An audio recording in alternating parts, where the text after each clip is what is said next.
Ladies and gentlemen, boys and girls of all ages, welcome to the Paranormal Portal. I'm your host, Brent Thomas, and I am just thrilled to be here. It's really cool to hear Kev do my throw it over to me, do my drop before the end of Freaky Friday. That's pretty neat. I just love his Scottish brogue, as it were. I think that just sounds epic, so it's kind of cool that he throws it over to me every time. But I did actually experience the live mic over the break, and that was I just took a big, long pull of my Coca-Cola. And I didn't realize I hadn't muted the mic yet. I always do that as a matter of protocol every time before the show. But I hadn't done it because I thought, well, we're in break, no problem. And, man, I let a huge burp go. So I am just absolutely so sorry. That was so rude. I'm not that kind of person either. Like, even if you know me, I usually don't do that kind of stuff in front of anybody. So the fact that I broadcasted it all over TFR, iHeart, TuneIn, and TalkStream, well, now we're just a little closer than most, I guess. So, so if that was offensive, I do apologize. I had tears in my eyes after that. I was just like, oh my God, how classy. But anyway, this is the Paranormal Portal, and I hope you guys are having a wonderful Friday night. Thanks for being here with me and being here for the portal, and we will get things underway. So, yeah, I've noticed that now, Brandy. Brandy's in the chat room, and of course she's a co-host on Into the Microcosm, and she says sometimes the mic isn't muting properly. Just be aware. Well, I mute from my board, so it doesn't matter whether the system mic is doing that or not. I just had left it live because I did a mic check just as I was setting up for the show tonight. So that's where the confusion came in. But I usually mute on my mixing board here, so it's not usually an issue. But if you are hearing the sound of my voice and would love to see the Paranormal Portal as it happens live, you can certainly head over to youtube.com/Paranormal Portal, where this is being simulcast live as we go. So I think it's kind of fun when other hosts do it, and of course I love watching Beyond the Veil when they broadcast. Love watching them do the live shows. Those are awesome. So it's another option, just in case you would like to. We are actually like 1 or 2 subs away from our first 1,000 subscribers on YouTube. So it's like, oh my God, I'm just waiting for those last 2 to kick in and clear that 1,000 mark. And I think we're at like 998, 999 now. I don't know. It's close. We're right on the wire there, folks. So if you wanna be my heroes, then head over to Paranormal Portal on YouTube and subscribe. That'd be really cool. I would absolutely love you and adore you for quite a long time. So anyway, we are cooking away the night, and again, I do apologize if you tuned in for last Wednesday's YouTube-only live stream. We had to shift gears like right at the last moment. We were expecting Shell Dion to be on, but she had some terrible weather down in her home state, and she lost her connection, or it was real sketchy, and she couldn't get through. So we had to shift gears and pull a show together quick. So I am working with her to reschedule. We were going to do an episode that'll probably be next weekend, but it's going to be dogmen versus wolf people, and apparently there's a distinction. It's absolutely fascinating topic. I hadn't heard this before, so for me it was really really unique. I do know there's several variations of description when people are encountering what they presume are dogmen, and some people say they look more like dogs on a man's body, and others say they look like werewolves, and then there's everything in between. So there does seem to be a variation. But she was going to get into that distinction and stuff, so we are rescheduling. I'm working with her to figure out when she can come on, but could possibly be next Friday or Saturday night. So we'll keep you posted on that. Watch the Facebook page, facebook.com/Paranormal Portal Radio for any updates on when she's going to be on. But as soon as I know, you guys will know. Excuse me. So again, just loving this new time slot. It's really cool to see all you guys in the TFR live chat room, and I haven't had a chance to look and see what's going on YouTube chat room, but hopefully it's filling up lovely. Yeah, there's a few people, a handful of people there, so God bless you, love you guys, and thanks for taking part in tonight's show. I'm just going to look at the live stats and see exactly how we're doing here. Oh yeah, we got a lot of people tuning in tonight, so it's wonderful. Thank you guys all, wherever you're hearing us, whether it's on TFRlive.com or TFR Live, iHeart, TuneIn, TalkStream Live, or on YouTube. You're all part of the family, and I love you bunches. So let's see. Tonight we're going to lead the show with some listener emails. And doing a paranormal show is a lot of fun. It's always been, the paranormal's always been a passion of mine throughout my entire life. I mean, I just love this stuff. It's something that I can read about, study, research for all hours of the day and night, and never get tired of it. It's just, I love learning new stuff about the paranormal, because to me the paranormal is, it's not the anomaly, it's the breadcrumbs. It's the breadcrumbs to a much more dynamic and fluid reality that we live in. So I think when these things happen, they are demonstrating a much more dynamic and dimensional realities, I guess. I think that they are showing us more possibility than what we're usually aware of. It's not just manicured lawns and four walls. That reality is much more dynamic, and when the paranormal happens, that to me is extraordinarily exciting. And I've had, I don't know, either I'm really lucky or I'm really cursed. I'm not sure which, but I've had a lot of paranormal experiences in my life. Some that I've sought out, and some that I haven't. In fact, most of them it just happened. So I've experienced many different phenomena, and I had an open mind for any and all of them. I never did say what was possible or what wasn't, and what I've learned is that there is no impossible. That's just a vocabulary term to imply that you can't imagine it. But things are happening all over the place, and with the paranormal, there's no schedule. There's no way to know when and where and how and if things are going to happen. They happen when they happen. But I just love when listeners are writing in their emails, writing in their own experiences. To me, those are the greatest part of doing the show, and I'm very honored that so many listeners have done that. And we're going to take a little bit off the lead of the show tonight and get into some of these listener emails, and we'll see what you guys think. But I just, to me, these are the most profound stories other than my own, because if you guys are going to take the time to write in about them and share your experiences, that to me is very humbling, and I'm very honored to share those with the rest of the listening audience. So thank you to those who have submitted stories. And if you would like to submit a story of your own to the Paranormal Portal, please feel free. You can email your story, or you can call in as well, and we'll get into the call-in stuff in just a minute here. But you can email your story to paranormalportalradio@gmail.com.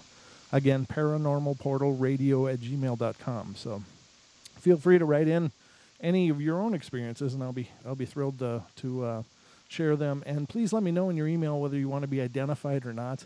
You don't have to. I don't have to say who you are on the air. I'd like to obviously know who you are when I'm reading your story, but that'll just stay between you and I. If you want to keep your identity a secret, that's no problem at all. So we're going to get into some of these stories tonight, and we'll see what you guys think. But these are what people that are listening to the portal and some longtime friends of the shows have written in tonight. So let's get into these and see what you guys think. Excuse me. Got to clear out the cobwebs. All right, so in the late 90s, this is from a listener that goes by the name of Summerled, and he's been a listener on YouTube for quite a while now and a long-time supporter of the show. So in the late 90s, my longtime friend and I landed a contract to install fire sprinklers in an elementary school in Fernie, British Columbia. We hired an additional sprinkle fitter from the Kootenays because we had a Labor Day deadline to meet for completion. It was early August, and one day I was working outside of the office area, and I noticed an old newspaper clipping on the office window. It was a story about while building the school during the 1960s, during the excavation, they had unexpectedly unearthed the bodies of 5 children, all of whom died during an influenza epidemic in the early part of the last century. The builders alerted the authorities at the time, and the bodies were exhumed and reburied in what was now fenced-off island of greenery outside of the front driveway to the school. The next day I found that area, which was dilapidated and grown over with trees, to the point of just barely making out small grave markers. The sprinkle fitter we hired slept in the teacher's lounge on an old cot, and I stayed in the first aid room, and my friend Billy had a little RV parked in the courtyard outside. On the warm nights kept the school's hallway doors open, and some of the closer gymnasium doors to keep a positive airflow. We usually hung out in the teacher's lounge and watched baseball games on the tube. One night while hanging out in the lounge, we heard the sound of kids playing on the roof, and we thought, oh no, they got in through the doors. They must have figured out the roof access through the gymnasium. Knowing the layout of the school well enough at that point, we stealthily proceeded to corner these rascals. One of us each headed down the hallways to close the doors, and while the other beelined it to the gym to the roof access. We all met up in the gym thinking we had surely now had them trapped and proceeded to the roof. But guess what?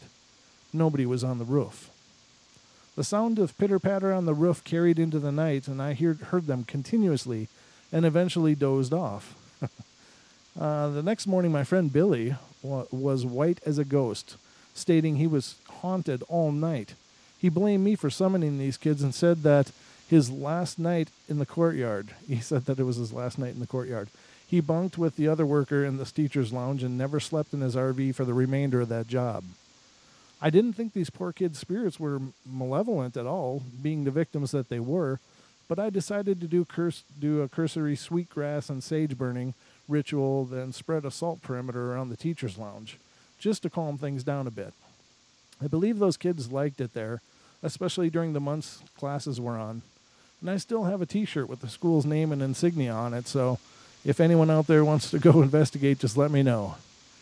So, very cool story. Again, schools can certainly be hotspots for paranormal activity, especially for perhaps if children die young. And in such a case as the influenza outbreak, I guess school was probably one of the fond places in their lives. And, that's one of the hard things is understanding why a child's spirit would remain earthbound. I don't know. That's a real conundrum to me personally, because it just doesn't seem like if there is anything good and just and divine in the universe, that there wouldn't be someone to take these kids home. But I don't know. I guess we're all these mysteries we have to figure out someday, or will figure out someday. But very cool story, and thank you, Summerlet. I appreciate you sharing that. That's very cool.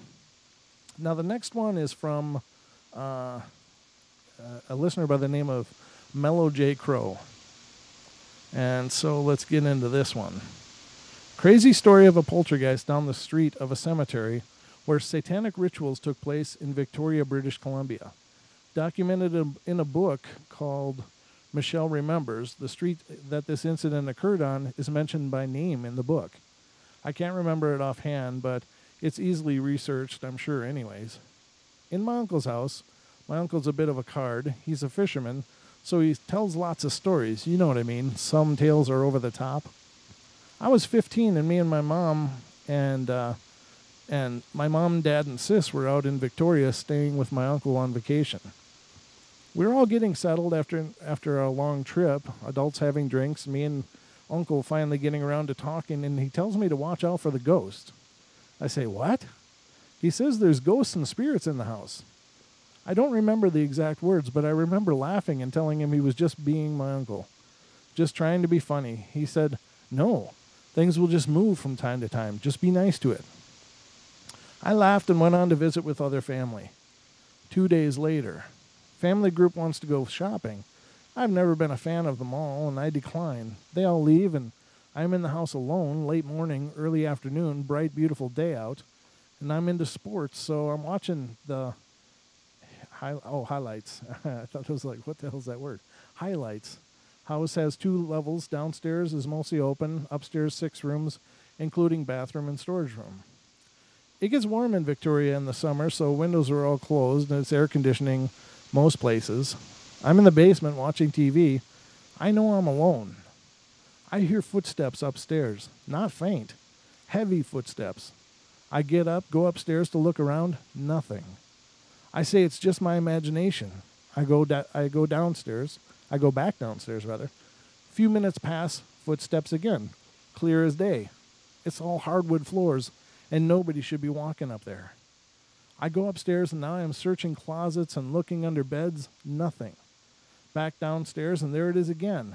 And now, as a young athletic male, I am done freaking playing. I grab a bat from downstairs and run up the stairs and yell, "Hey, whoever wants it in here," basically threatening whatever, because someone is obviously there. Every door in the house slammed shut at once, hard. I ran out of the house and waited on the driveway for hours until the family got back. When they all asked why I was out there, Uncle said, "Told you, be nice to it." Thanks for letting me share this. Well, thank you for sharing it. I just love these stories. I love what you guys experience. These are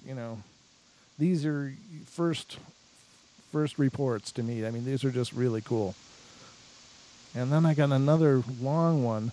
I only got 10 minutes before the break, so I'm going to get through what I can. And this comes from a listener, Heather, but this is going to be a little bit long. Let's see how we can do this here. I'll get through what I can before the break, and then we'll go into break, and I'll definitely finish up on the other side. We moved to a town in Illinois where our house and the surrounding houses were built on an old cemetery. Boy, there's lots of movies with that theme on it. Oh, my God. See, that just goes to show you, folks, the truth is stranger than fiction. My mother said that supposedly they moved the headstones, but not the bodies. I don't know if that was true or not, but the house across the street had a ghost that would open drawers, doors, cabinets, etc. My neighbors weren't afraid and said that it was normal and they meant no harm. For some odd reason, I remember their house and ghostly experiences there. I mean, I remember the layout of the house and their kitchen to the T. Although I can't remember a single thing about my own house, mind you. I have four or five when we moved from Illinois. 4 or 5 houses, I guess, okay? My mother says that I would wake up screaming. She says that I used to see 2 small children standing beside my bed. Apparently, I told her they would hold hands and just watch me. That's so creepy. They were both in the same nightgown, but one was a boy and the other was a girl. The boy seemed to be a couple years older. My mother told me that she would have to wait up until I fell asleep in the living room for her to place me to bed. I guess I never wanted to sleep in my room, and I don't know why. I was so terrified of the children in my room, but was fine with my neighbors. My grandfather and I had an amazing relationship. It was all fun and games. He developed skin cancer and lost his battle in November of 2006. That October was my 11th birthday, and he always sent me money. He called me saying that next year I'll get more money. He never made it to my birthday. Spoiler alert, I didn't get more money. I'm sure not. I mean, I don't mean to laugh. That, of course, is very, very hard and very sad, but that's that. Instead, I got a cluster of paranormal. Oh. Objects fell off the shelf, and I saw a solid black object swing from inside top of the bathroom door frame. I refused to go into that bathroom for weeks. It felt all wrong. My radio kept turning on and off, but it was a button on and off, and I watched as the button clicked in to turn it on and click out to turn it off. Finally, I asked if this was my grandfather to give me a sign. After I asked, another object fell off my shelf. To this day, I'm not sure if it was my grandfather or something else using his name. I once saw a full-bodied woman walk past my door. I was reading a book and happened to glance up from it to see a blonde woman wearing a white dress walk past. Something told me to check that out. The only blonde woman in my house was my mother, and I searched the entire upsides. Nothing. As I made my way downstairs, I realized that I never heard the woman. She left 0 footsteps. I found my mother in the kitchen making dinner, and she was not wearing a white dress or anything close. I asked who was here, and that's when I learned that no one was here but her and I. My siblings were out with my father, and I haven't seen that woman since. My family took a trip to Gettysburg, Pennsylvania, and we explored the battlefields and everything, and they have these huge rocks that they let the kids climb on and through like a playground. The thing is that in these rocks, Confederate soldiers died. The sound waves of their guns firing bounced off the rocks and killed them. It affected their brain somehow, and I was about 14 when we went. And although being children, we played. I climbed to the very top to look out and was pushed off. I felt 2 large hands on my back shoving me off. Luckily, I only sprained my ankle, and my mother asked me why I jumped. She stated that no one was behind me when I explained that I was pushed. She called my siblings out of the rocks, and we left to have my ankle checked. In Chesapeake, Virginia, new house.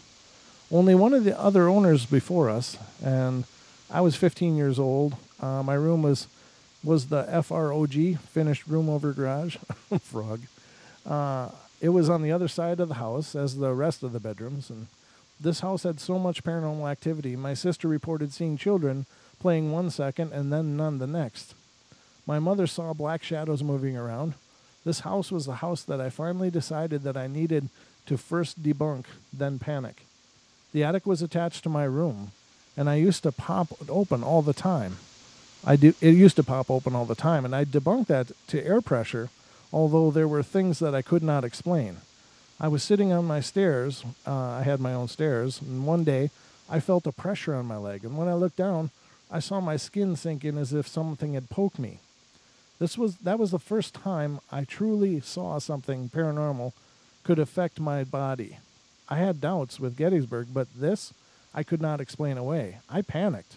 I quickly moved to the rest of the family, and I did not want to be alone with whatever could do that. My mother told me that ghosts couldn't touch me. Either she lied or there was something else in my house. A few weeks passed, and I'm getting ready for bed. I laid down and turned off my bedside light. I got comfortable, was my cat beside my head, and then something brushed against my leg. Looking down, I saw that my blankets was raised up a bit by my leg. When I turned on the light, the blanket was like normal. I threw the blanket off my legs and searched under it for anything that could have brushed up against my leg. But I didn't see anything. My cat watched me like I was some lunatic. Nothing. I found nothing. Although I tried not to panic, fear only makes it worse. I repeated my process, refixed the bed, got comfortable, and turned off the light. The brush, the back, I think she meant the brush came back, but worse. It felt like a large hand wrapped itself around my ankle, and I started to be pulled. I was being pulled off of my bed by something. I tried grabbing anything to keep me on the bed, and I knew that I did not want to be on the floor. Although whatever it was, won. I smacked the floor with a thud. My cat was on edge. Her hair was standing in every direction. She could see whatever I couldn't, and she tracked it. I gathered up my blankets and ran downstairs, and my cat followed. I slept on the couch with her beside me, but she never turned away from my room. Her eyes flickered with light, but there was no light in that direction. I slept on the couch for quite some time after that, although I still believe whatever that thing is still following me. Every house I've lived in has had some type of paranormal, even now. Let's see, how much time? 2 minutes? All right, I think I'm going to hold off on the last part of the stories until we come back from the break, which is just literally minutes away. But again, if you want to call in and be a part of tonight's show, if you have an encounter of your own, and I do see there's a call there, so I'll get to the caller after the break as well, and we'll get into that. But if you'd like to call and be a part of the show, you certainly can. It's 213-233-3998. Again, 213-233-3998 or 833-TFR-LIVE. If you're calling from the UK, it's 44203-393-2871. Again, 44203-393-2871. So there are options to get in touch with us here on the show. But we are going to be taking a break in about a minute now. Let me just look. I want to see if if we might have dinged it yet. I know we're close. We are so close on this 1,000 subs. And granted, ladies and gentlemen, we hit 1,000. There it is. Ladies and gentlemen, the Paranormal Portal has 1,000 subs on our YouTube. Thank you guys so much. It's a huge momentous moment. I just refreshed, and there we go. It's a small number on YouTube. It really is. But I'm here to tell you, I have spent zero money doing this. I have done zero gimmicks. I've never just searched for subs for the sake of having subs. I wanted the people that found the portal to be interested in what we're doing, and we've had just a great community surrounding the show, and it's thanks to all of you guys. So thank you to those of you who went over there and finished out those last two 2 subs. I love you bunches. I'm not sure who you are, but I see there's a couple messages. So thank you guys. And, this is just the start. I just can't wait for this to continue to grow and expand and see what it'll become. But it's really an exciting night. Oh, my God. I've waited for that number for so long. And there it is. Ladies and gentlemen, we hit 1,000 subs. Woo-wee. It's like a party up in here. In my head.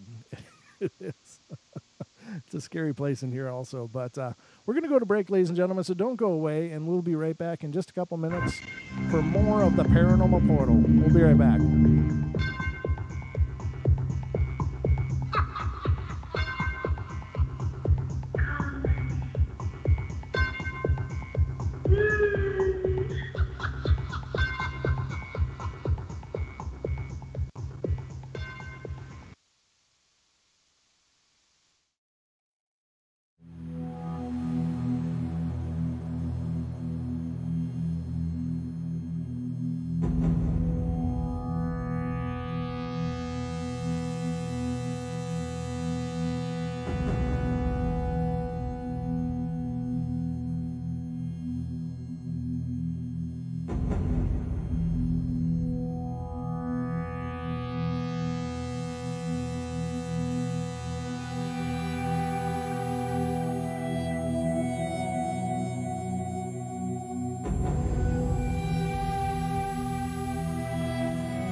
Frequency Radio Network.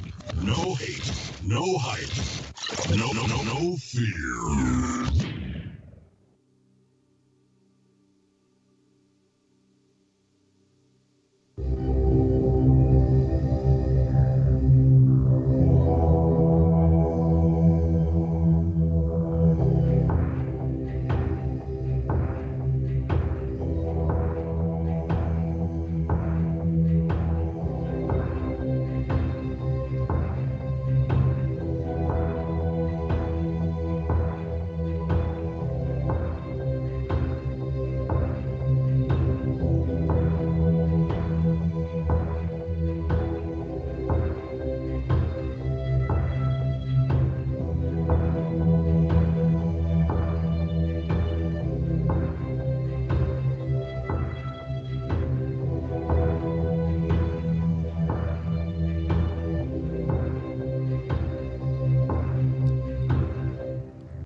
And welcome back, ladies and gentlemen, to the Paranormal Portal. I'm your host, Brent Thomas, and we are cruising through this Friday evening with a fantastic celebration of hitting 1,000 subs, which, again, is a small number, but for us, it's huge. We crawled up as completely organic, and I'm just absolutely proud as hell of that. So thank you guys for being a part of the Paranormal Portal family and helping to support what we're doing.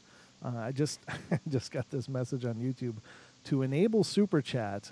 So I'll get that all figured out for tomorrow. I don't know necessarily what that is, but I mean, I of course have seen it on other people's channels, but I don't know what that means for us. But I will figure it out. But welcome to the show. If you're new to the Paranormal Portal, this is our thing, our forum for all things paranormal. We talk about it all. And we're going through listener mails, and we do have a call on the board.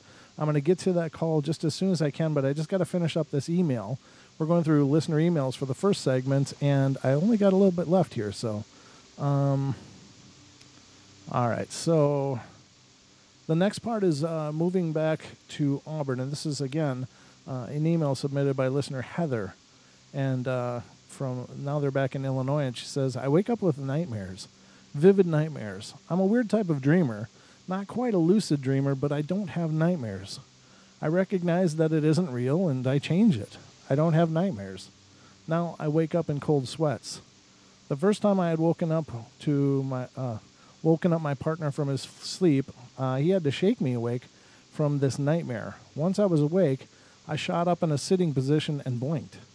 1 second there was black mass of a man standing beside the window, and then he was gone the next second. At least I couldn't see him anymore. I still felt him there, watching. The harmful energy that he gave off was so intense that I didn't sleep for the rest of the night. I held up my protection bubble, and I'm trying to get through a little bit of editorializing, over my entire bed, covering my partner as well. And the only problem was it kept flickering out, and I'd have to quickly put it back up. It lasted the entire night, and I saged my room and the bathroom, and it was quiet for many nights, until my partner joked about letting a ghost into our room, and he was back the next night. Oh, very cool. I'm sorry that you, of course, have been through so much like that. It's a tough thing, but thank you so much for sharing your encounters with us here on the Paranormal Portal. I don't know. I mean, protection bubble is a huge thing. You know, imagining yourself being surrounded in white light, or some kind of light, some kind of energy. It's all about visualization, and whatever you believe is up to you. But if you believe that you can protect yourself, then you can. Some people imagine themselves being surrounded by a divine light, a holy light, whatever works. It's not important, the semantics, as long as it's powerful to you. Whatever you resonate with becomes powerful. So, oh shoot. We did lose the call, so I'm sorry about that. If you get a chance, please call back. I'll keep an eye on the call board, but yeah, that's unfortunate. So anyway, I appreciate all those stories. That was a hell of an email. Thank you. There's a whole lot of things going on there. And ladies and gentlemen, some people are just tuned to the paranormal like that. Some people are really beacons of sorts for paranormal activity. So why it happens, they could be latent psychic abilities, could be, you know, the old indigo / crystal children / whatever you want to call it. And again, labels aren't important, but some people just resonate higher energy. And of course they, a lot of these entities that feed off of people need to feed off of people with high energy. I mean, they could, of course, feed off of people with low energy, and that's fine as well. But there is some truth to the fact that if a person is a bright light, they're going to attract a lot of attention, and not probably the kind of attention that they want. So just things to think about, ladies and gentlemen, but it's definitely a true deal. I got to try to get rid of some of that hiss. And I'm sorry for the hiss. If you're hearing that on the station or on the show, there's nothing I can do about that. That has everything to do with Skype, and I have no idea why it's happening. I don't know how to correct it, but I keep trying to shift things around in the studio to see if I can get on top of it, but it doesn't seem to be anything on my end. It seems to be in the lines something to do with the Skype connection. So I do apologize. It's not the quality I want for the show, but what do you do? So anyway, but let's see. Now tonight we're going to get into some other paranormal stories as well. And again, I'd just like to repeat, if you have a paranormal encounter of your own and you'd like to send it in, please do. The email address is paranormalportalradio@gmail.com. I love getting your guys' stories. I love hearing what you guys have been through. And I learn something from everything that I read, something that you experienced, something you saw. It can connect a lot of dots for me personally. And so your interpretation of your experience is just invaluable to me. So, and not like I'll ever figure it out, all of it, because I think it's, just one of those things. But I think we can definitely learn from each other and grow from each other in these kind of experiences and these kind of encounters, as it were. So I don't see that call returning, so I'm going to just start getting into the stories tonight.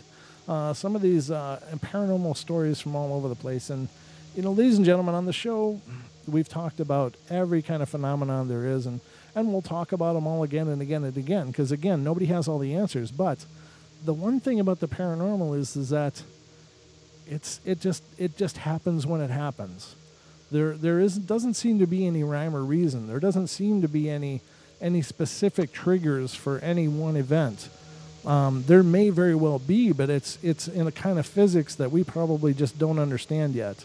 And I hope someday we will, because I mean, if we can figure out the paranormal, then we figure out the reality that we're living in. Because again, and I'll repeat it over and over and over, the paranormal is not the oddity. It's not the exception. These are not just quirks of reality. These are breadcrumbs. These are hints at what the whole picture might look like, or at least a bigger picture might look like. And when we understand them, when we research them, when we try to decipher what all this means, I think we will grow and learn so much more. And I think it was Tesla. I'm going to butcher the hell out of this quote, but he said once we start steering our attentions towards researching the things that we can't see, we'll make more progress than all previous history combined. And that's really exciting. And I believe he was probably at least alluding to it in part some of this paranormal oddities that go on. He was open to the idea of different things like extraterrestrials and spirits and stuff. I mean, a friend of mine made one of the spirit radios, and we of course have tested it out many times on the show, or a few times on the show, and I can't say that I've had anything cool come through it, but it's something that I do plan on experimenting with a whole lot more. But this was a design by Nikola Tesla, and he was pretty convinced he was talking to somebody somewhere else. And the man was fluent in so many languages, and he could not understand the language being used in what he experienced as he tuned into this. So there's got to be something to it, because Tesla weren't no fool. All right, so let's get into some of these stories here, and we'll see what you guys think. Ghost figures. This story comes from 2007 out of Australia. The first encounter that I had was when I was around 10 years old, and I was sleeping. I suddenly woke up and it was midnight. I felt really hot at the time, so I just took a glance around the room, and that's when I saw a hooded figure on top of my bed. Jesus.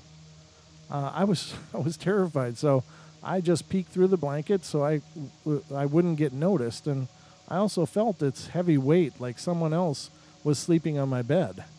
I was living in a flat at the time, and there was another bed in the room, and I looked at the other bed and noticed I had seen a ghost figure, but it was glowing real bright blue, and it was sleeping on it in a sideways position.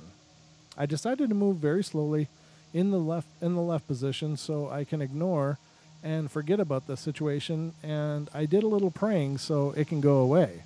I then fell asleep. The next morning, I woke up all sweaty and exhausted. It must have been from being too scared or something, and I didn't tell anyone about it until later. My next encounter happened in the morning around 8 to 9 a.m., and this time I was living in a house, and I was around 13 years old, and when I woke up around 7:30 a.m. and decided to sleep in the lounge since the weather was hot and the room's temperature increased. When I was about to close my eyes, I saw a real tall figure, kind of like the exact same one I saw in my first encounter, but I could nearly clearly see it. I was pretending to sleep because I was too scared to even think about her, to even look at it. So I kind of peeked, and then I turned my head, and that's when I had enough and decided to see what it wanted. So I looked back, and it disappeared. I told my parents what happened, and they said I was dreaming or something. And I've had a few ghost encounters, but mostly when I was younger, and I heard the house I was living in at the time was haunted. Well, it seemed like it to me, since I was the only one seeing it. I'm 19 now, and everything is fine. I outgrew it or just ignored the ghosts, so they left me. And that's an interesting point, ladies and gentlemen. If you're dealing with a haunting, one of the things you can try to do initially, if this is really something that's really uncomfortable to you, or you just want it to to bugger off, ignore it. Ignore it. Pretend it's not happening. And it's going to be really hard to do depending on what's going on in your home or in your situation. But most often, I would say, at least close to 90% of the time, hauntings happen because a spirit just wants to be noticed. It's kind of like, hey, I'm here.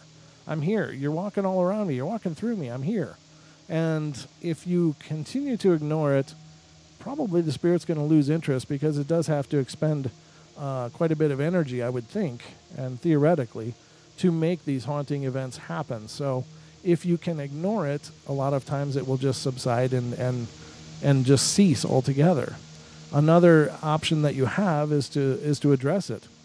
Just go, I acknowledge you're here. I don't know what's going on, but either I'm not comfortable with you being here and you need to leave, or I'm okay with you being here, but here's my rules. Don't A, B, C, D, E, and it's okay if you A, B, C, D, E. Just lay down the law. Let them know what the expectations that you have are.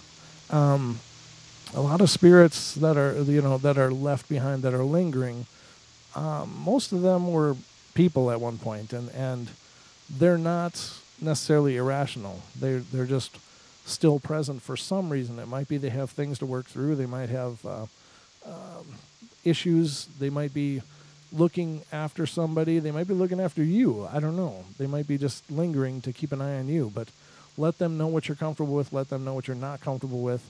And, ask that they respect that. And you can say, if you don't, I'm going to have to find someone to get rid of you, or I'm going to try to get rid of you myself, whatever. Most often they're not trying to terrorize you. It's just kind of terrorizing to see things move that shouldn't move. It's kind of hard to get your head around stuff like that. So just things to think about, ladies and gentlemen. But let's see. Hold on a sec. I think I realized who that caller was. All right. Hold on a sec, ladies and gentlemen.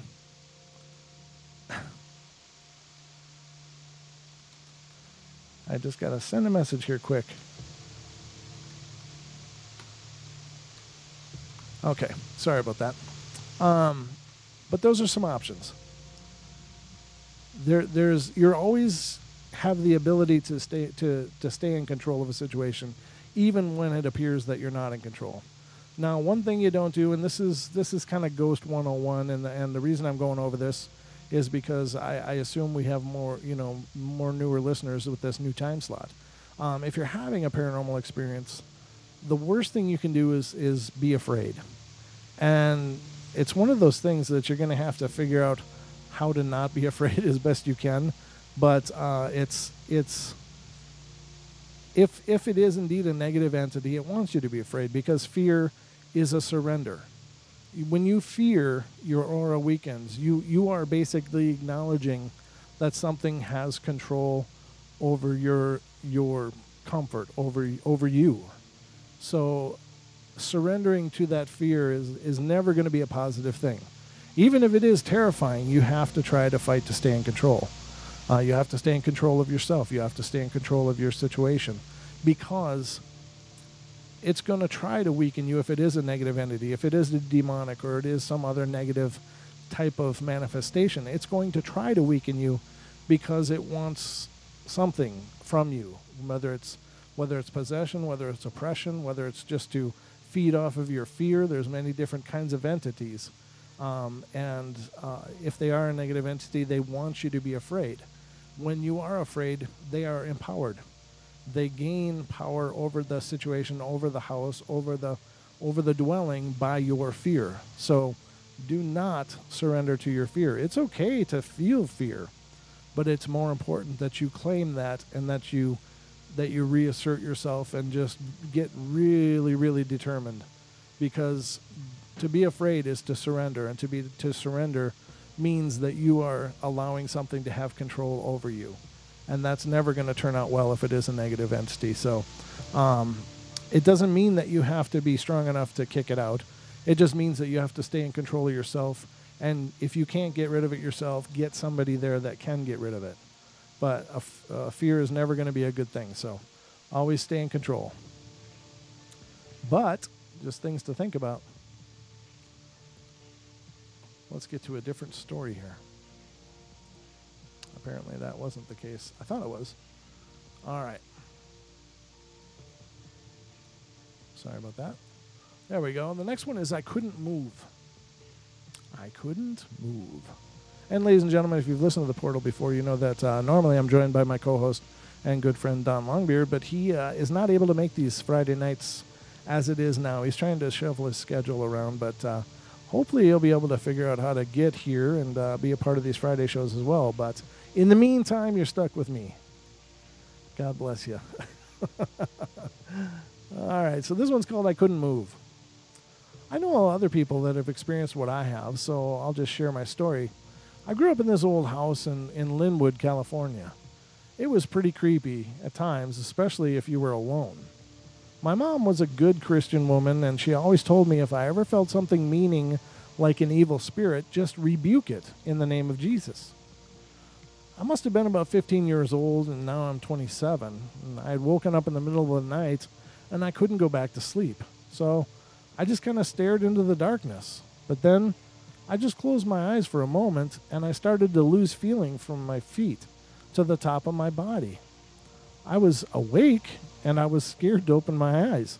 I couldn't move. So I just started to pray. As soon as I started to do that, the feeling slowly went away. It was so weird, but I have experienced this many times.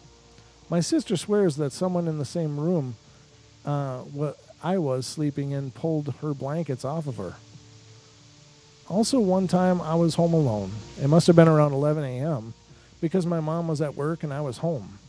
It happened during the summer vacation, and I woke up and saw two people standing at my doorway. It looked like boys, like two boys, one maybe in his mid-teens and the other around 10, and they were just looking at me. And when I blinked my eyes to see if they were still there, they were gone, of course. So I got up and got dressed and called my mom to pick me up. I looked all around the house to see if any of the doors were unlocked and the windows were open, but everything was locked up. Those are my stories. Nothing too freaky, but true. Those are really cool. And we do have another caller now, and this is coming all the way from the UK. So, how you doing, listener? Stories. Nothing too freaky, but true. And hang on. I could hear myself, though. That was pretty cool.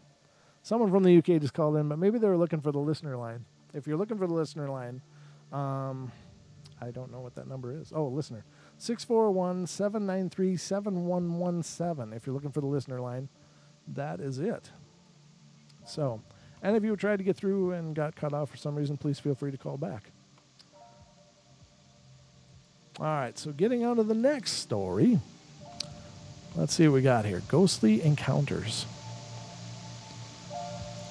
My stories take place in my apartment. It's small, one bedroom, and is basically a big square divided into 4 rooms. There are a set of stairs that lead up to my living room, 7 to be exact. When I first moved in, I always had a strange feeling about the place. But being out on my own for the first time, I figured it to be stress or nervousness or about renting my first apartment. Although I've always had this sixth sense, if you will, about ghosts and when they are around. I decided it wasn't anything paranormal. Unfortunately, I was wrong. My first experience was pretty surprising, and I was sitting in my bedroom in my rocking chair when I heard my screen door and front door open. For fear someone was coming into my house, I stepped out and looked towards the steps, and I heard someone or something walk up my steps, down my hall towards my bedroom, just a few feet in front of me. Then they turned around and walked back down in the hall and down the steps, and with a menacing laugh, and then it went back out the door. Well, that's horrible. That is a horrible thing. My second experience was a lot more violent. Ooh. I was standing at the top of my stairs looking out my open front door, and all of a sudden I felt this chill go over my whole body. I felt my legs and feet being pushed from behind, and down the stairs I went. As soon as I hit the bottom, this evil voice boomed up from the top of the stairs and said, "Get up. Get up now." I was terrified and in lots of pain. I ended up going to the hospital for some bruised ribs and a very minor concussion. Since then, a couple of minor things have happened, stuff being moved, voices saying stuff, but nothing like the first two. Who knows when the next big one will happen? As soon as it does, I will let you all know. Well, that's horribly creepy. That is really a horribly creepy story. All right, we got another call. We got a call again from the UK, so let's see if that works this time. How you doing, caller?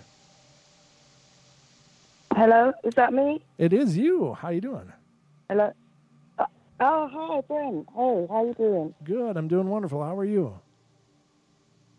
I'm cool. I'm good. Thank you. Thank you for taking my call. I was having a bit of trouble getting through, but Not a Criminal on the TFR chat put me straight. So big shout out to Not a Criminal 420 for helping me out there.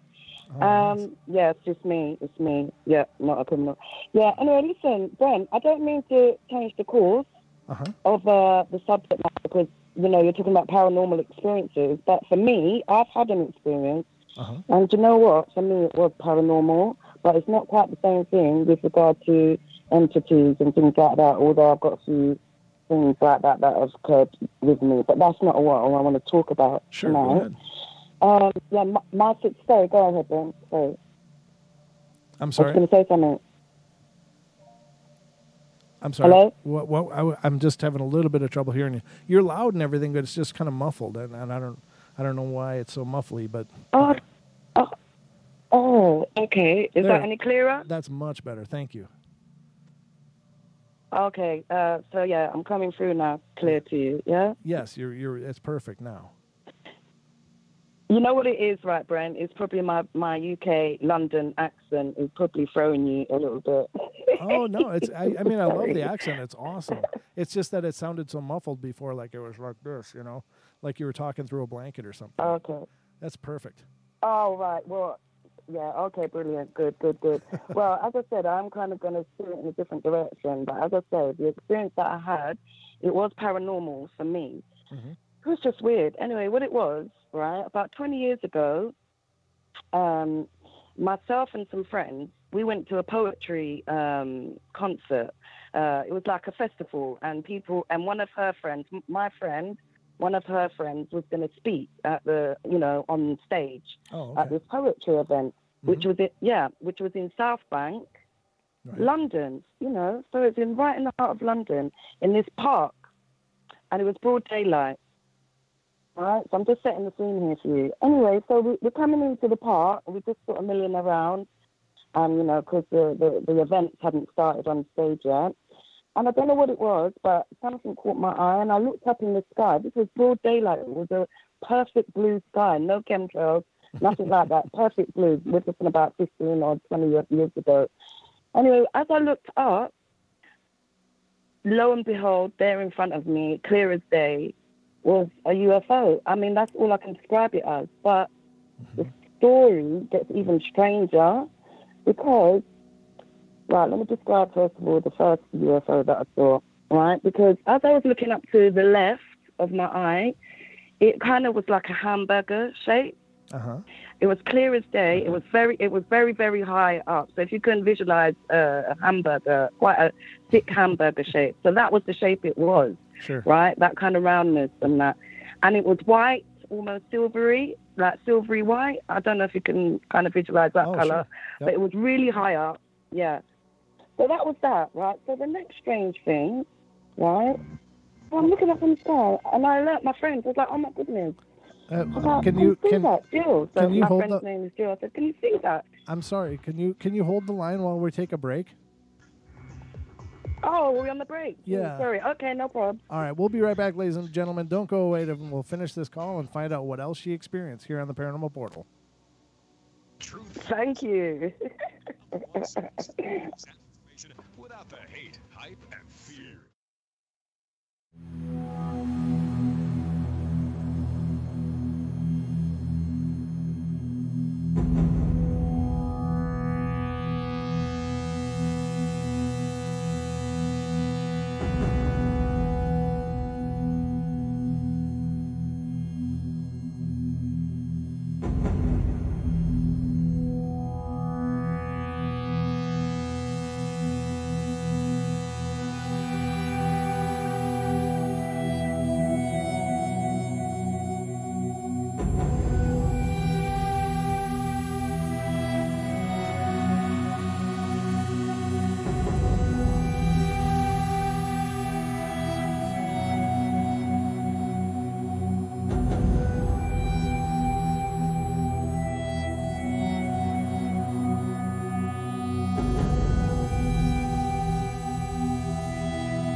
They're attracted to the one thing about her that is different from themselves.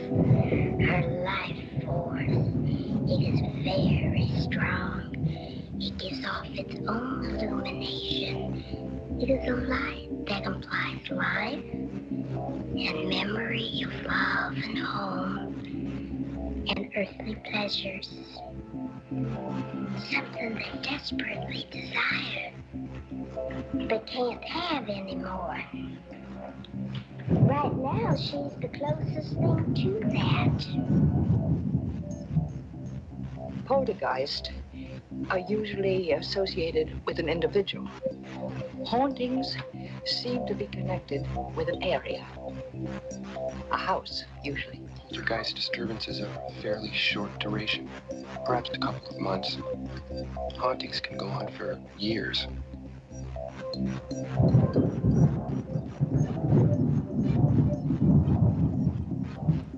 And ladies and gentlemen, welcome back to the Paranormal Portal. I'm your host, Brent Thomas, and we are cooking this Friday. Well done here on the Portal. Amazing night. Amazing, amazing, amazing.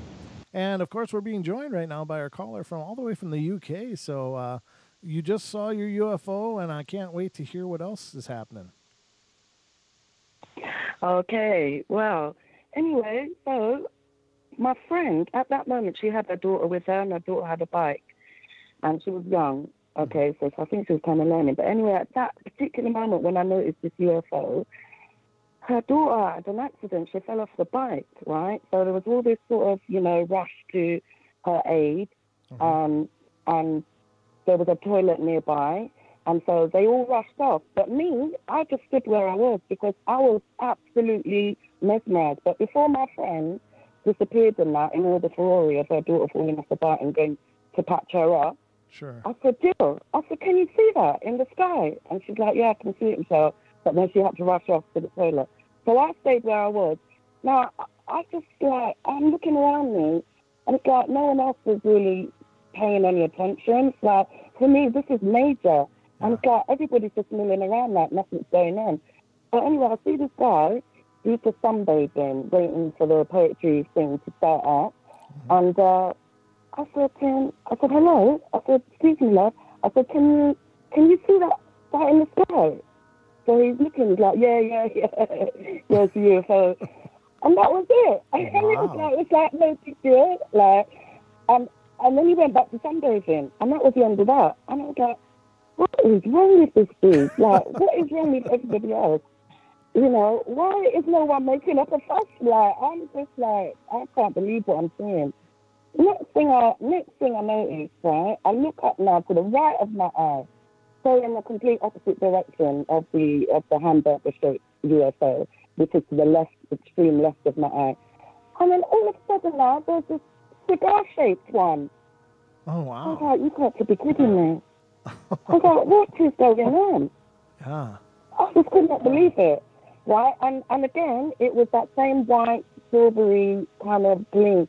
And it was like it was pulsating, because first of all, I was mesmerized by the hamburger-shaped one to the left of my vision.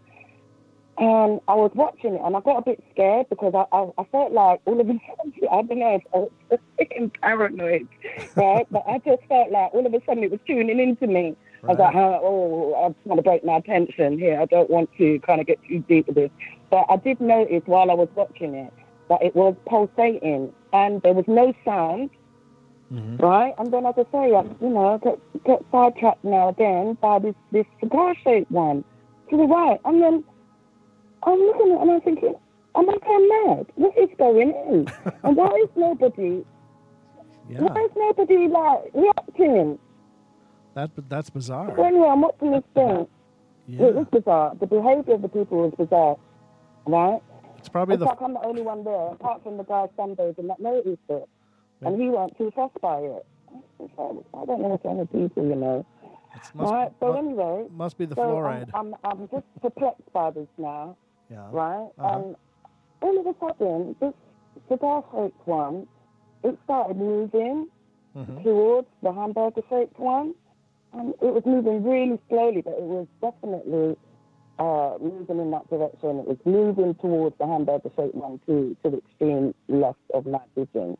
you know. And so then I look down now, and this is kind of in front of the stage. I never noticed this before, but now all of a sudden, there's a black helicopter, no windows. Oh. And it's just fluttering about.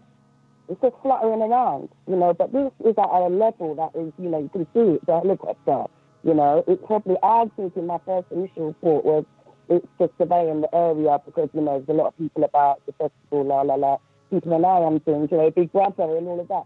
But then when I thought about it, you know, in reflection, kind of thought, you know what, maybe it's not. Why would a black helicopter with no windows? And then I'm seeing 2 UFOs in the sky, plain as day, blue skies, and no one's reacting. Right. So anyway, all of a sudden my thoughts got a bit, you know, a bit fuddled, and I got felt a bit guilty. And I thought, you know what, let me go and see if my friend's daughter's okay because, you know, everyone's rushed off and I'm the only one here, sort of thing. So I rushed off to the toilet and you know, found out that she was fine. So that was good. And when I came back out, both of the UFOs were gone. The helicopter was still there, but the UFOs were gone. I was in the toilet for maybe, 1 minute, 2 minutes?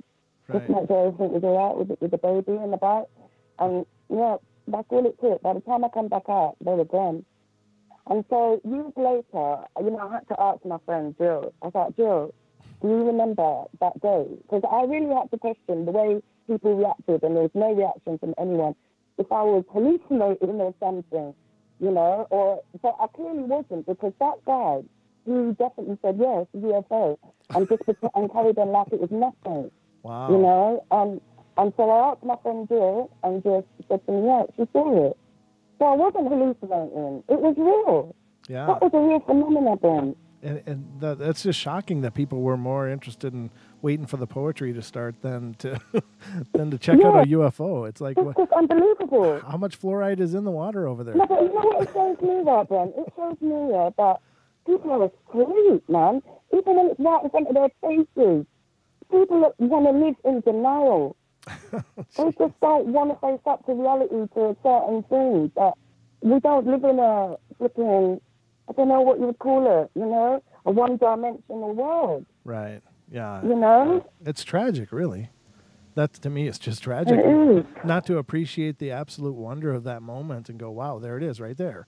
I know. It was like I was the only one that actually did appreciate the seriousness of the moment.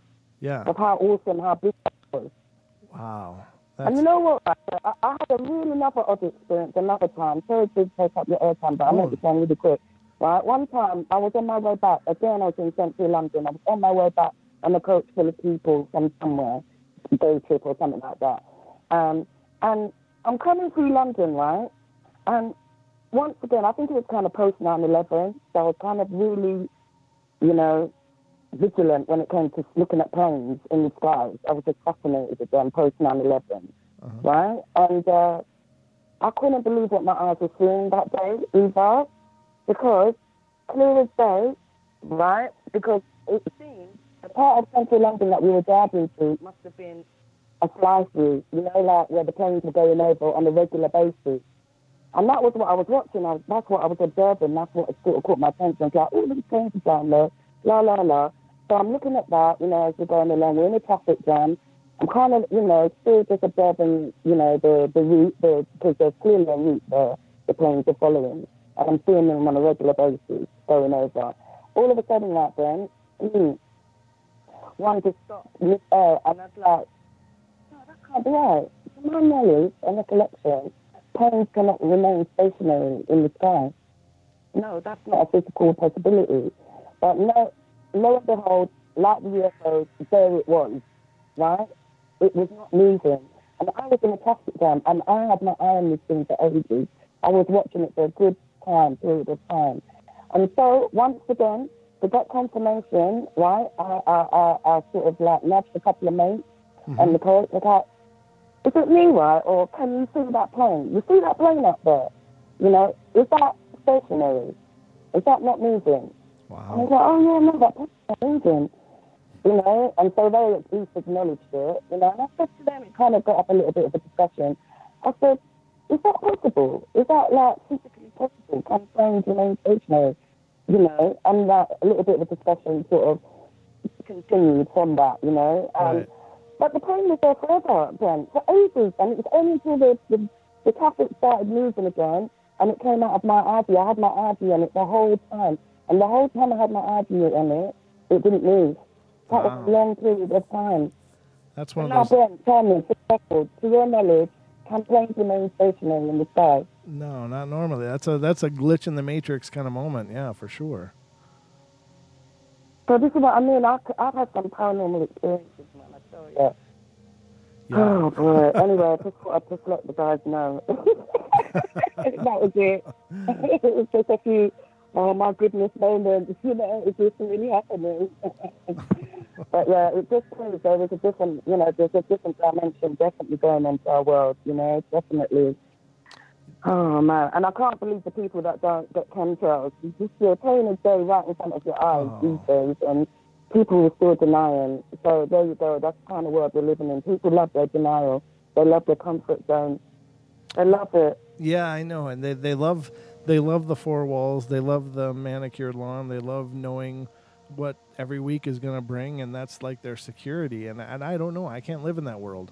I like the world that's full of mystery and full of discovery, and you know, I don't like things like chemtrails and stuff. But as a side note, I've heard people claiming that there's less and less of them, but I don't know if that's just a U.S. thing or if it's just somebody's perspective. But some people are claiming that in the U.S. anyway, that the chemtrailing is definitely reduced. But you're not noticing that over there? Yeah, I heard that.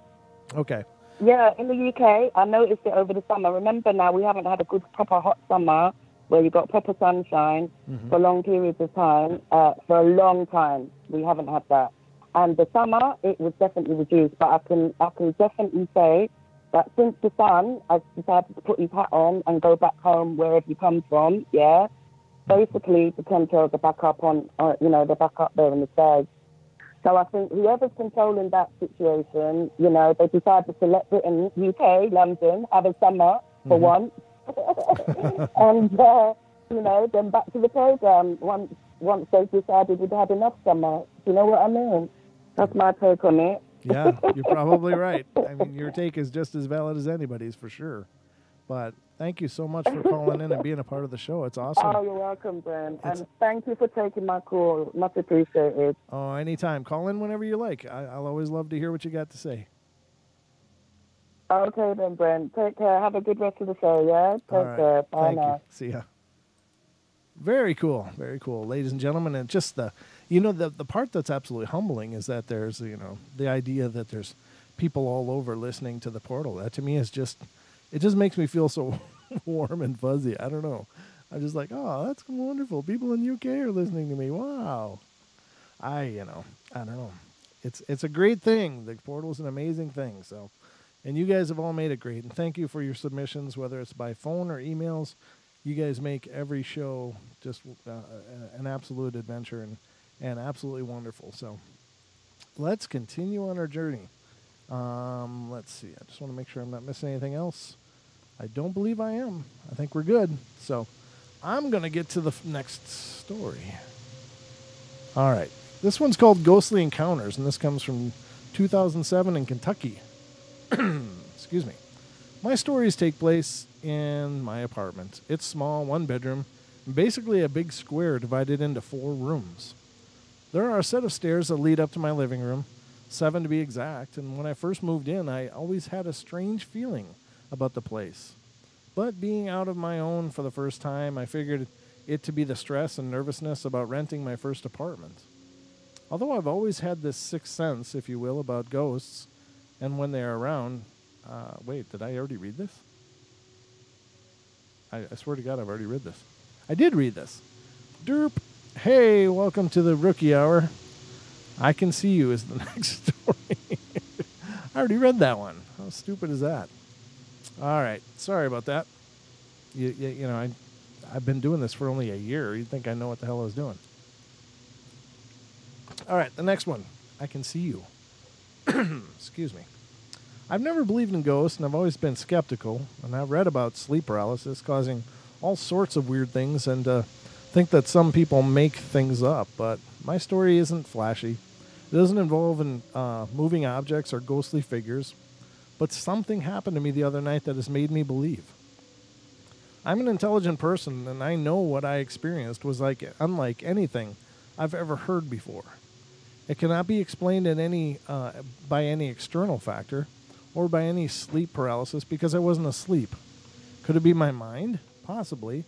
But I would have thought I'd have had something like this before, should that be the case. At 1 a.m., I finished working on my computer, and I went to bed, switching the lights off on the way. 30 seconds after getting into my bed and closing my eyes, I started hearing some strange noises. I was hearing whooshing and roaring and clattering noises. Then out of nowhere, I heard someone whisper in a malicious sort of tone something like, "I can see you," or "I know you're there. I know you're there." Followed by an almighty whoosh in my right ear that was really intensely loud. I almost felt it. I was freaked out and did not want to open my eyes, so without further ado, I quickly prayed and prayed earnestly to God in the name of Jesus Christ, and the experience soon died off. I was safe again. A few days later, I related this story to my sister, who 2 weeks ago in a different house said she heard someone whisper to her, "What are you doing?" But no one said a thing. Just today, my niece has told her that she has heard childish laughter and even saw a gray shadow of what she described was a man in one of the rooms. I am convinced now that there are ghosts. That being the case, is there an afterlife and there is a God? Does this story make any sense to anybody? Well, I guess coming from the place of being a skeptic, I think would be extraordinarily, not necessarily hard, but anytime your paradigm is shattered, it's got to be tough because you've got to reevaluate your entire reality. You've got to reevaluate everything. What does it mean? What does everything mean? So, like for instance, Michelle, I think is her name, Michelle or Mishi, the caller on the last call. Her experiences, she was seeing something extraordinary, but it's like, for her it was absolutely revolutionary, but for other people they were just so stuck in their paradigm. It's like looking up, oh yeah, that's the UFO, but I'm waiting for the the poetry to start. I don't understand that, but when you have your reality shifted, it changes everything. And maybe people were seeing but not believing. I don't know how that works, but I don't know.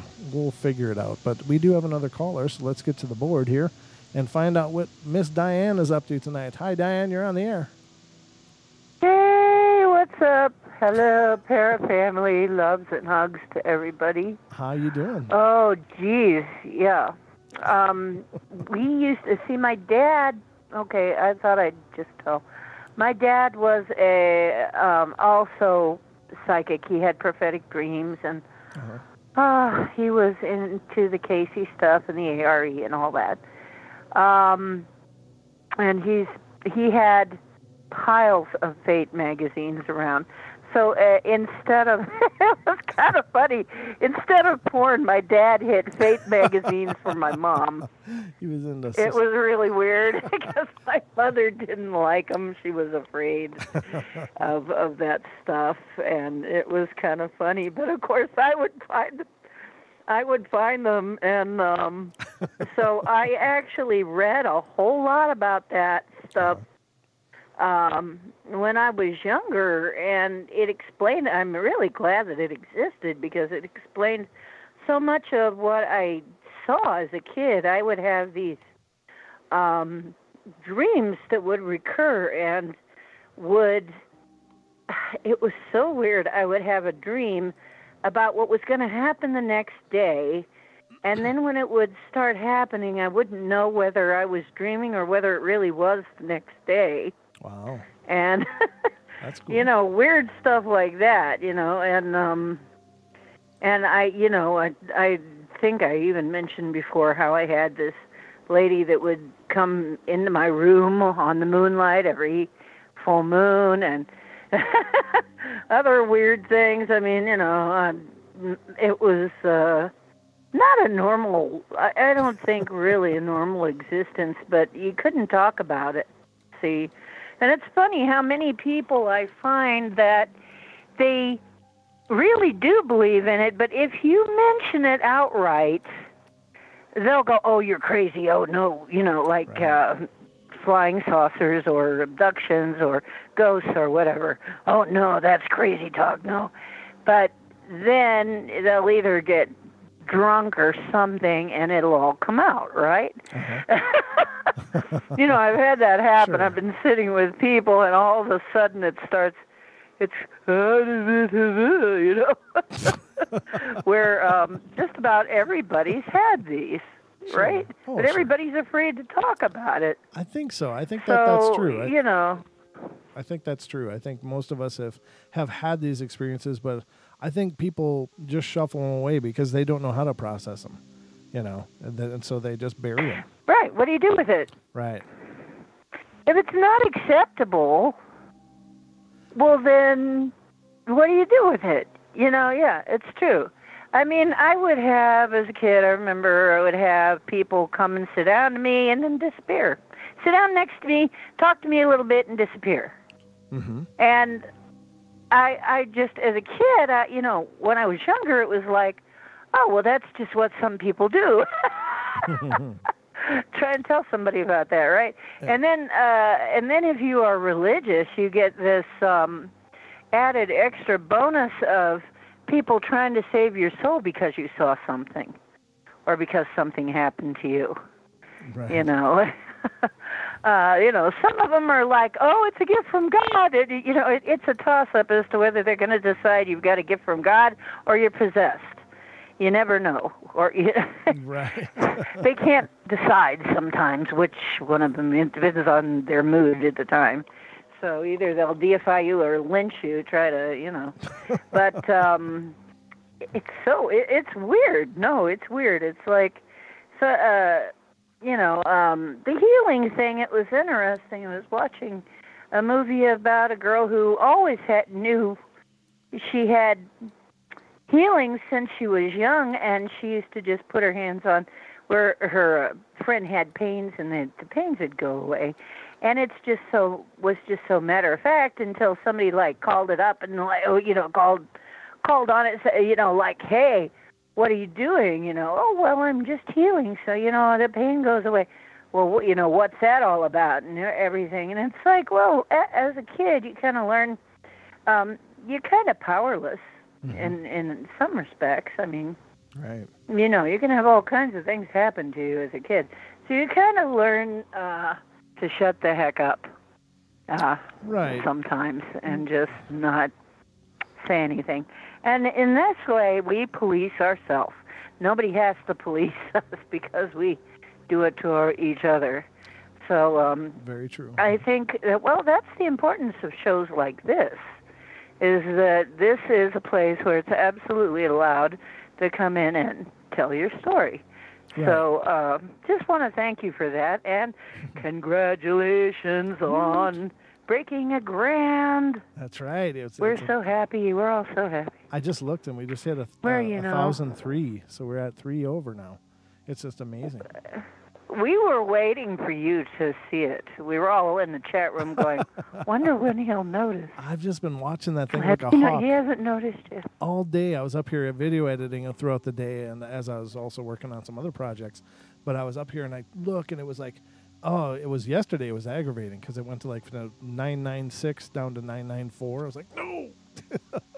So when it cleared, I didn't notice it until we were into the show, and I've just been waiting. It got up to 998 for hours, and I was like, oh, come on, where are those last two?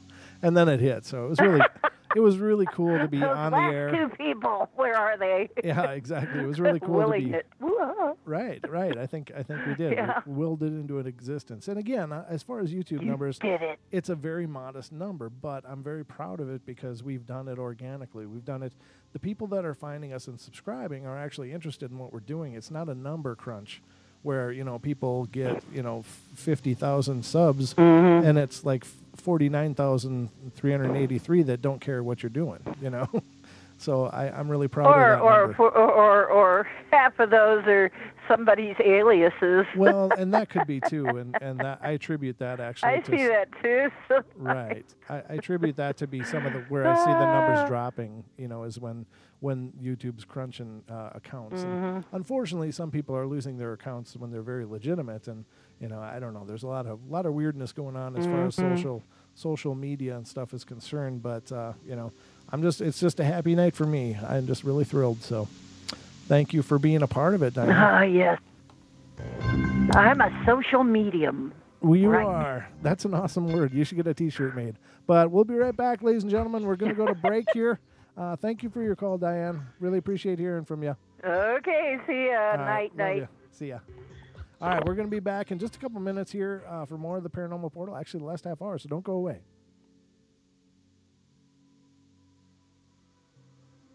Tell me about the waters of your homeland, Morty. It is well known that the key to escaping the Matrix is purifying.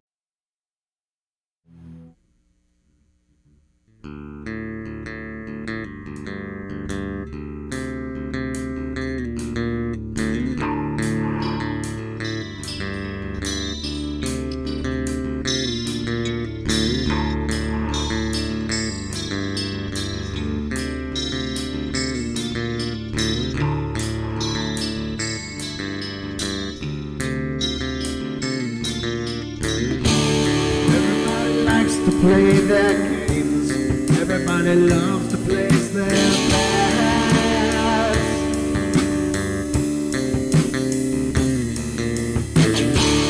They don't understand the price I paid. They don't care to comprehend.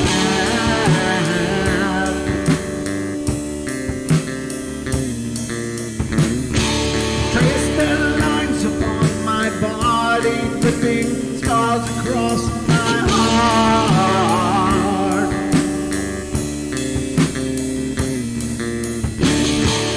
Raging anger boils inside me as their lies keep falling apart.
Protection from deception.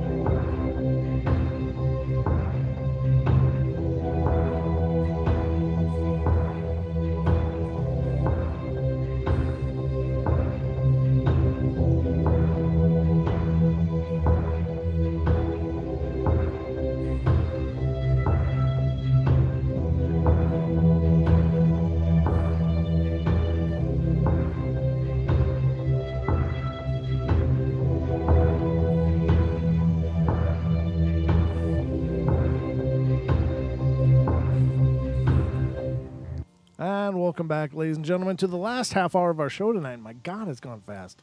Holy Lord. I don't know. I feel like I feel like I should be shaving when I get out of here. It's like my beard grows. The time warp that we go through on the portal is just intense. I don't know how time goes so quickly, but I guess when you're doing what you love, time just loses all of its weight, and it just glides by, or you know, we move at the speed of light or whatever. I don't know. I don't know the physics of all this. I can't tell you, but I'm here to tell you the time moves inordinately fast. I don't know. It goes fast here in the portal, and it's always a shock to look down and see how much time has passed in very quick moments. But that's what I love about the show. All right. So we're going to close out with another bunch of stories here. I just want to make sure I'm not missing anything. Okay, no calls on the board. We are winging it here throughout. And the next one is My Haunted Home. My house is probably haunted. I have a lot of stories for it. It's only around 50 to 55 years old, but we have some old furniture in my room, which is what we presume haunted, that belonged to my great-grandmother. Only a few months ago, my friend slept over, and around 1:30 a.m., I had fallen asleep, and she couldn't fall asleep, so she decided to read. When she did, she heard someone running down the hallway and into the bathroom, and then slamming the door. She got up to see who it was, thinking it was probably my brother or sister. She knocked on the door, and there was no answer, and then when she opened it, there was no one there. I know this is true because she's my best friend, and it's not like her to lie like this. Plus, I've had a few more experiences myself. One day I was home alone. My mom had gone out to pick up my brother and sister from school, and I was on the computer, and all of a sudden, I heard someone running around upstairs. I was really freaked out because my dog looked in her crate, my dog was locked in her crate in the kitchen, rather, and the cat was outside. Besides, she's too small to make a noise like that. Another time, I was in my room alone, and the TV was on, but I was sitting in front of the TV doing my homework, and all of a sudden the TV turned off. I thought maybe at first it was broken, but it was brand new, and we hadn't kicked it or anything like that, which is good. That's a good way to keep your TV running, is not to kick it, ladies and gentlemen. Just some free advice here on the portal. Finally, one more time, I was in my room upstairs and felt like someone was sitting on the end of the bed. I sat up thinking it was my dog or something, and no one was there. I turned on the light, and no one was in the room, hiding or anything. So those are my stories, and I'm sure I have more stories. I can't remember them. I'm not making them up, but I'm sure there's some skeptic out there who thinks they can explain. I certainly hope not, because there's nothing like a good ghost story. That is true, and you know, that's the tough part, is that, you know, there's it kind of gets back to what Diane was talking about. There's some people that just don't want to believe. So it wouldn't matter if no matter what you told them, they're gonna explain it away. They're gonna, you know, dismiss it because it doesn't fit in their paradigm, and that's okay. That's their prerogative. We certainly can't change those things, and nor do we need to. I mean, I believe that people have these experiences all the time. You know, there's things like apports or deports where things are disappearing, missing. I know I leave my keys here all the time. I left them here. I know I left them here. Where are they? Now, that could definitely be a sign that somebody's, you know, messing with you, you know, screwing around. But it could just be, you know, being absent-minded. But if you're a person of habit, you always leave your keys in a place, or your wallet, or whatever happens to be missing, and suddenly it's not there. Perhaps someone's trying to get your attention. And again, it doesn't have to be a negative thing. It doesn't have to be a scary thing. It just has to, you know, if it is a spiritual presence, then, you know, have a dialogue. Some people have had weird hauntings. A friend of mine has been working on his home, and he's lives in a very old home, and he's had things jumping off on and off for quite a while. I went over there and smudged for him, and apparently it didn't get better, so I've got to think about plan B here, but I think he's handling it real well. I mean, he's not the type to get real scared, which is good, and he's not that type of person. He's just real practical and real straightforward, and I'm sure he's handling it brilliantly, but it's something that he wants to make sure is not negative. Well, if it's not negative, that could be one of the reasons the smudging didn't have much effect, is because, when I smudge, I always smudge towards the intent of anything dark and evil has to be, out. But I always say, if you're good and light and loving, then you're able to remain. So perhaps that's why a smudging didn't work. But there are other things to do as well if a presence is really problematic. So anyway, let's see what else we got here. The next one is an unfortunate stay at grandma's.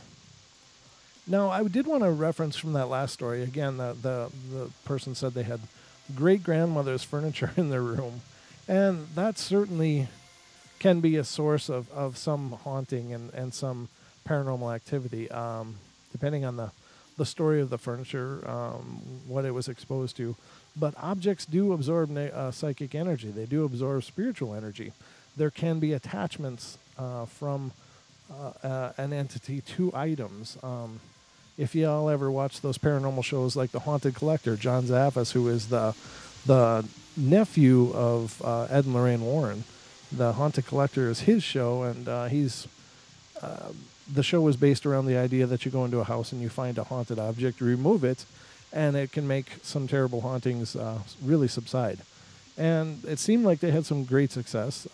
Again, with any of those paranormal shows on TV, you have to understand that they are very aggressively edited for content and for the sake of making them exciting.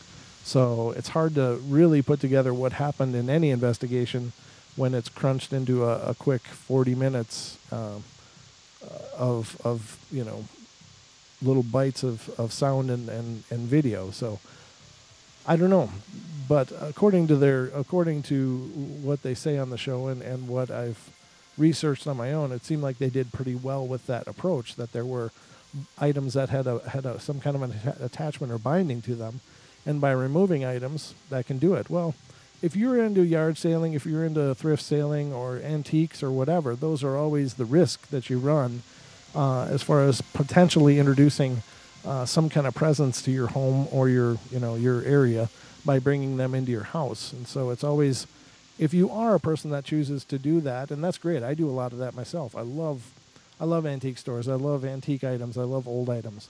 But, just be aware that if you bring something home and suddenly things start jumping off in your home, a great thing to do is remove it from your home. Put it in a garage or somewhere and see if that subsides. And when you reintroduce it, does it start happening again?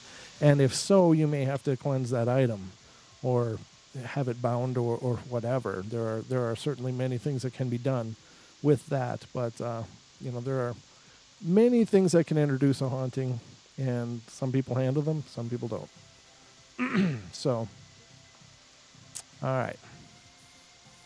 Unfortunate stay at grandma's. When I was 15, my best friend took me with her to visit her grandmother. She didn't want to go alone, but she wouldn't tell me why. And that night when we were in bed, I was listening to the sound of silence when I heard someone calling my name. I was completely scared because none of her family knew my name. I got up from the bed and crossed the room and opened the closet door. That's where I heard the noise coming from, but there was nothing inside. Slightly shaken, I sat on the edge of the bed wondering what I was going to do now. I opened the window to let some air in, and that's when I saw, standing on the lawn, the vivid image of a young girl, no more than 6 years old, covered in blood, saying, "Trish, help me." Needless to say, I shut the window rather quickly and went back to wake my friend up. Before I could tell her what happened, she asked me if I saw her, to which I replied, yes. Apparently, every time she stayed with her grandmother, she would wake up hearing her name, and every time there was that same little girl asking for help. Now, see, that's tragic. That's absolutely tragic. And I'm not laughing because it's comedy. I'm laughing because it's just like, oh, my God, that would be horrid. So those kind of situations are tough in that, again, I'm not a real big believer that there's all these kid spirits running around. I think a lot of times they are other things masquerading as children, because if they are a negative entity, the one thing they want you to do is surrender, to let them in.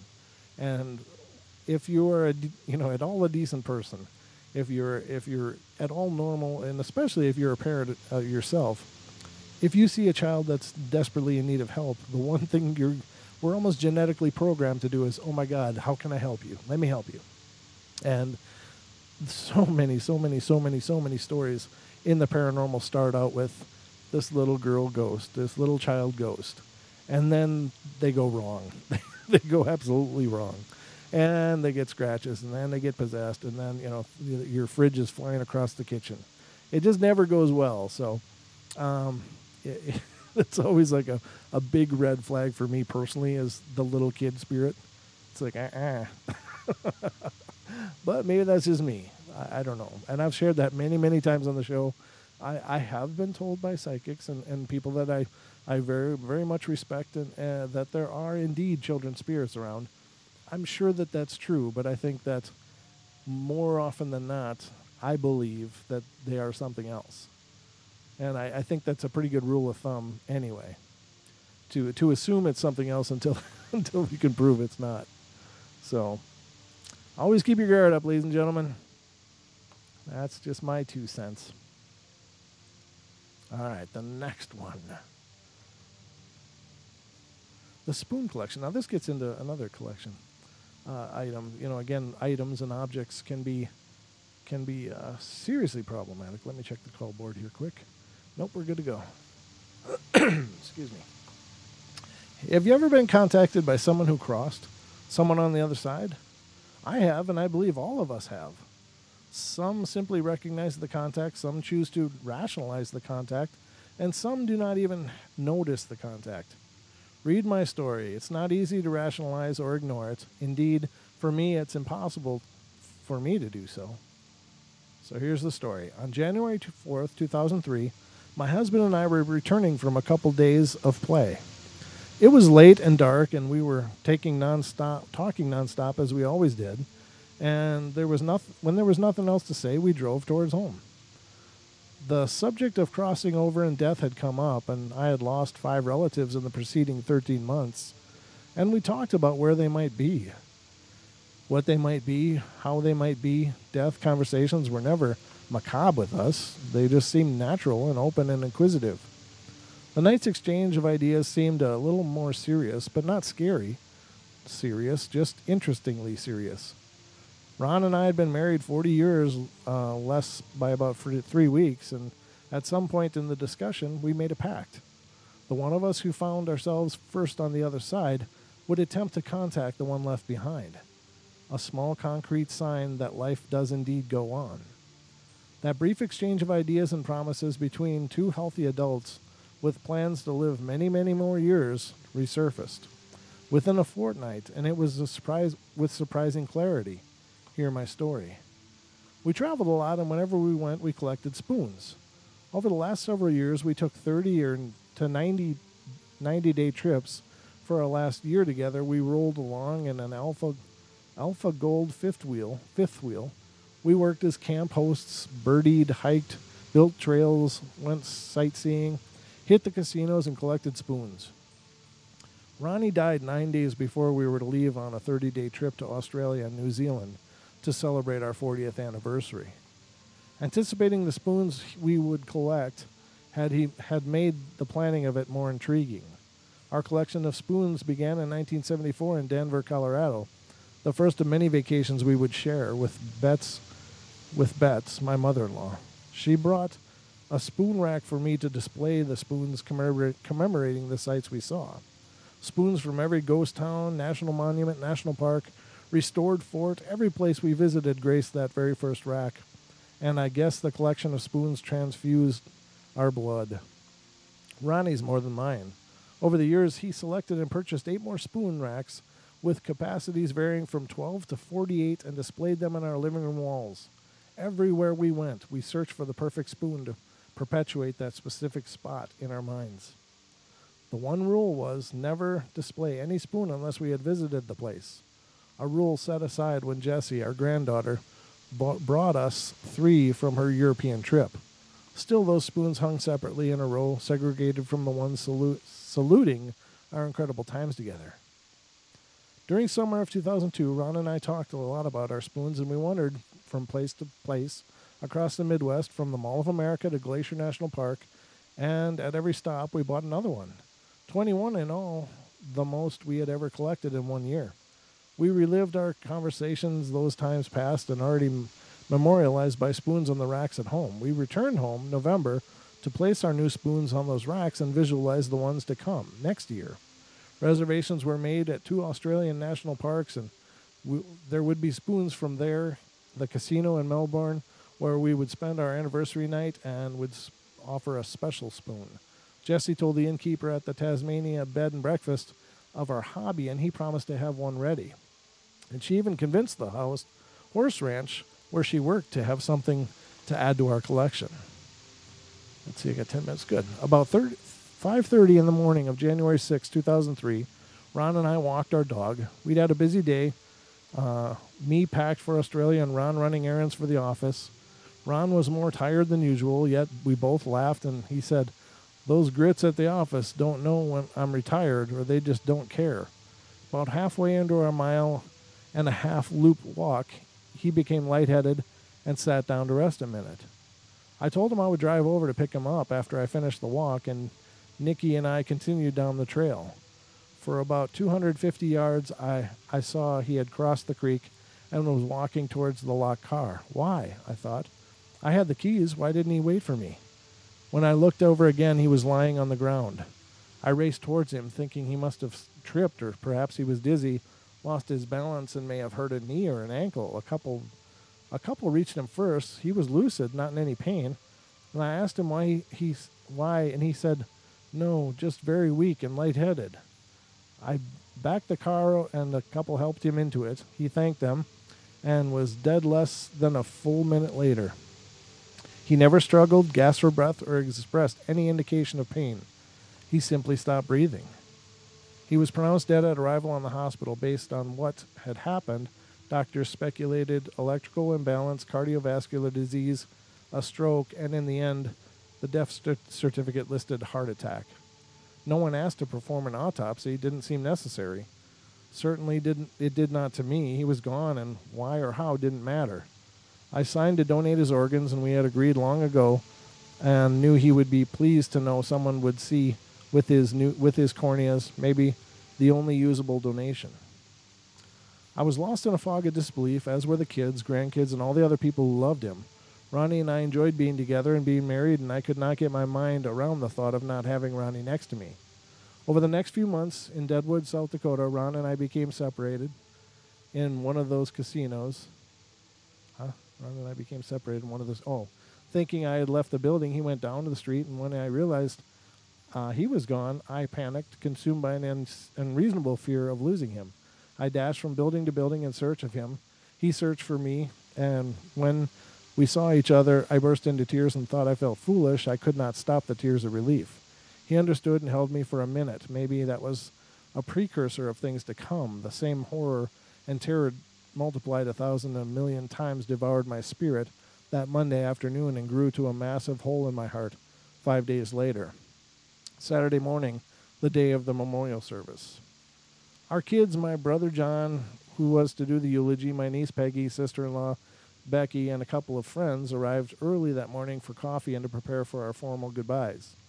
While the others sat in the living room, John and I sat in the kitchen table talking, reminiscing of how Ronnie had added so much to both of our lives. John made notes as he put together his farewell tribute. The sound of something hitting the floor in the living room pierced the heavy air that surrounded us. A spoon had fallen from the top rack. It is the 25-plus years those racks hung on the wall, never had a spoon fallen. Most of them could only be removed when turned at a certain angle. Peg called out, Aunt Olivia, a spoon fell." Chill bumps covered my arms as I reached to pick up the fallen spoon from Tombstone, Arizona, a place we had visited so long ago. Without a voice, Ronnie spoke to me, and I heard him as clearly as if he sat across the room. "Anne, I've crossed. The tombstone on my life has been set. You will go on, and we will still travel together." Becky said, "Look, the spoon next to the one that fell is moving." Indeed, it was swinging back and forth, and I got the chair to climb up and look. Australia? How could that be? We were never in Australia. Australia was just a place we planned to visit together. I don't know the source of that Australia spoon, and it doesn't matter how it found a place in our spoon collection. Ronnie spoke to us that morning. He let me know I was not alone, and he would stand beside me even as I stood at his tombstone, and that he would continue to travel with me. I experienced a peace unknown that week, and that peace remains with me. It got me through that day and every day since. There have been dozens of other reminders of Ronnie's continued presence in my life, but none clearer or more opportune than the falling of that spoon. Wow, that's a powerful, powerful story. That's a beautiful story. Incredibly well-written story, too. I guess that's it. That's the key. Just someone you love passing over and just letting you know they're still there. That's a beautiful thing, ladies and gentlemen. God bless them. That's awesome. Let's see, what do we got next? We got about 4 minutes. Yeah, about 4 minutes left of the show. That was a great story. I love that one. Here's one that's called The Ghost That Looked Like Me.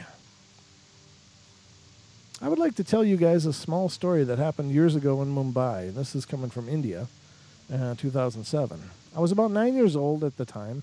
During the summer vacation, my uncle used to take me and my other siblings to a nearby park to play. Every evening we went to the park, played on the swings and the slide in the jungle gym. I was very naughty and many times jumped off the top of the slide to show off to my younger siblings. One day I was very sick and could not go to the park, so my uncle just went with my younger sisters. My youngest sister was about 4 at the time. Well, they were back early that day, and my younger sister had bruises on her hands and legs, and she was taken to the doctor, who said she was okay and had to rest a little bit. When asked how she got hurt, she told everybody that she was just following me. She said she saw me jump off the slide and thought, if I can do it, she can do it, too. It was very weird, and we did not know what to make of it. She kept insisting that she was following me. I was very wearing a pretty white dress. Apparently she was wearing a pretty white dress. Mom thought that she must be imagining things because I was at home all the time watching TV, and I did not have any white dress. She was not very badly hurt because she fell on a man who was exercising next to the slide. But I still wonder, what could she have seen? It's the old doppelganger, ladies and gentlemen. The old doppelganger. That's pretty common. Is it her? Was it her projecting? Was it her projecting her essence because she wished she could go to the park too? Was she imagining it and manifesting it? I don't know. We are incredibly dynamic beings. We can do amazing things. I truly believe that with all my heart, that we are capable of amazing feats. We just don't know it. We've got these blinders and blocks built in with us. And and it's just it's getting in touch with those abilities, those things that we can do, and it's pretty amazing. And it's those moments like that. They're just these little peeks into these moments when things like, your doppelganger appeared someplace you weren't. Lots of stories out there of doppelgangers, and that's a very odd phenomenon. Now, are those projections, or are they an actual entity just mimicking somebody? And it's hard to know. It's hard to know. But we can, of course, all come to our own conclusions, I guess. But that's about going to wrap up the show for tonight, ladies and gentlemen. Thank you so much for being here and being on the Paranormal Portal with me as we go through this journey of paranormal mayhem and fun that we're in. So I think it's awesome. I love this new time slot, and I love meeting all you new listeners that I haven't met before. It's been really cool. The chat rooms are just buzzing and busy, so it's pretty fun and exciting. And it's really cool following Freaky Friday. I'm digging that. So stick around after the show for Beyond the Veil, which will be coming up next. I know I love listening to Beyond the Veil. Even the rebroadcasts are really cool because there's so much content on that show. There's so much that if you just listen to an episode once, you're missing a whole lot of gems that come through and come out in that show, and and we all learn. And I know I've listened to some of their episodes 2 or 3 times and still catch something new every time. So definitely worth hanging out for. But then later on, of course, comes the end of the microcosm with Jimmy Jean and Rio and Brandy. Will be coming up at, I think, still at midnight here on TFR, iHeart, TuneIn, and TalkStream Live. So they always have an amazing, eclectic show. It's like so many layers and layers of presentation and entertainment. It's a lot of fun. So, but there's the bell, ladies and gentlemen. Love you all. Be good, be kind, be nice. And Don and I will be back tomorrow night for our Saturday edition of the Paranormal Portal. We love you all, and we'll see you tomorrow night here on TFR, iHeart, TuneIn, TalkStream, and on YouTube as well. Be good.